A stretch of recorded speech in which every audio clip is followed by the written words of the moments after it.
Hi, how are you? మీతో share చేసుకునేందుకు మరొక మంచి స్టోరీతో మీ ముందుకు వచ్చేసాను. ప్లీజ్ అండి, ఈ స్టోరీ నచ్చినట్లయితే ఒక లైక్ చేయండి. ఎలా అనిపించిందో ఒక కామెంట్ చేయండి. ఇక ఏమాత్రం లేట్ చేయకుండా స్టోరీలోకి వెళ్ళిపోదాం. నా పేరు జాన్, మా అక్క పేరు లిల్లీ. తను మా పెద్దమ్మ కూతురు. తనకి ఒక బాబు, పేరు వర్ష.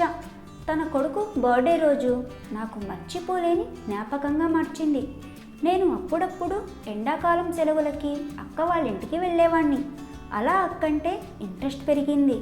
ఇంటర్ చదువుతున్న రోజులు నాకు ముందు ఎన్నడూ అక్కపై చెడు ఉద్దేశాలు ఉండేవి కాదు. చివరిసారి ఒక ఎండాకాలం సెలవులకి వెళ్ళినప్పుడు మాత్రం అక్కని చూసి మనసు పారేసుకున్నా.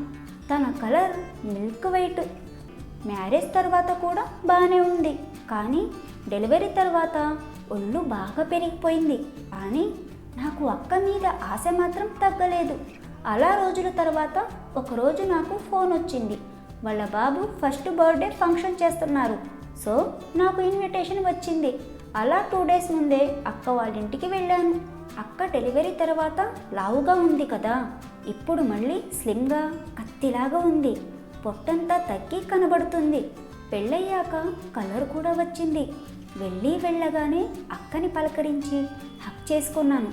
మీరు తప్పుగా అనుకోకండి, ఇవన్నీ మా ఇంట్లో కామన్.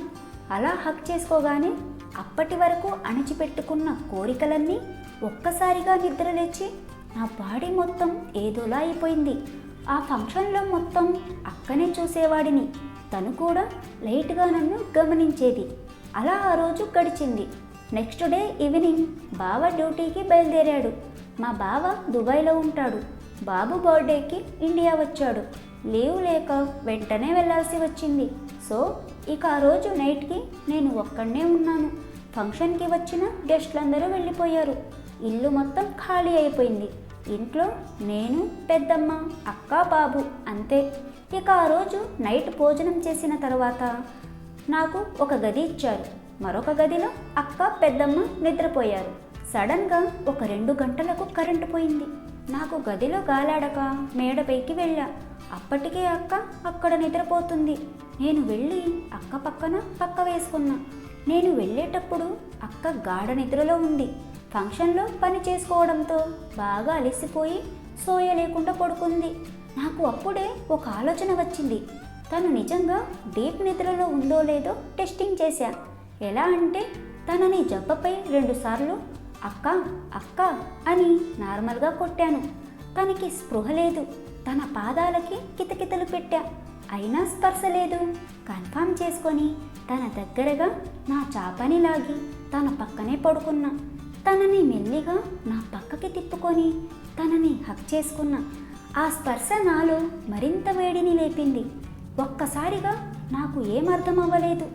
అలా నేను ఏం చేసినా అక్కకి మాత్రం మెలకువ రావడం లేదు. ఇంకా అలా ధైర్యం చేసి నా వేడి మొత్తం దించేసుకున్నాను. అక్క మాత్రం సోయలేకుండా పడుకుంది.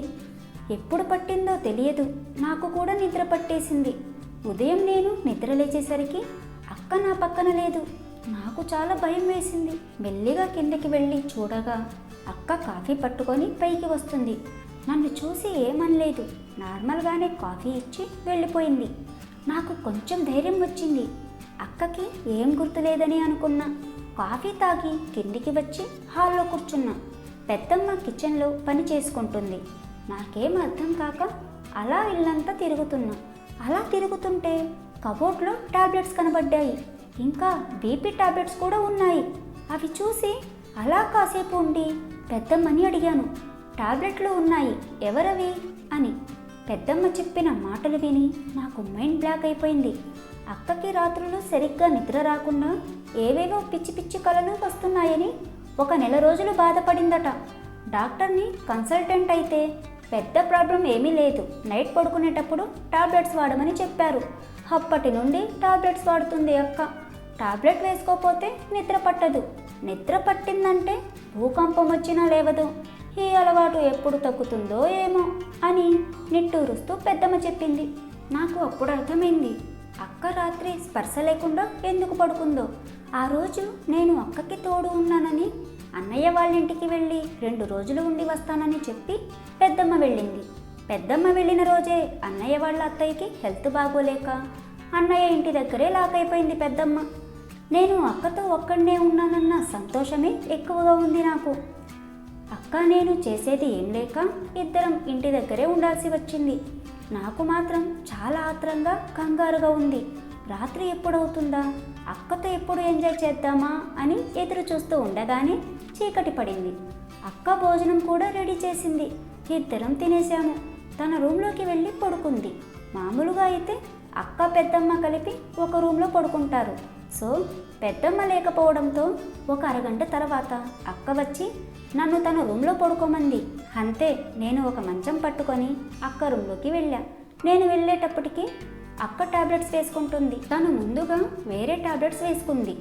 అలా ఒక 5 మినిట్స్ తర్వాత టాబ్లెట్ తీసి వేసుకోపోతుంటే, ఏంటి 2 వేసుకుంటున్నావు, డోస్ ఎక్కువైపోతుంది కదా అన్నాను.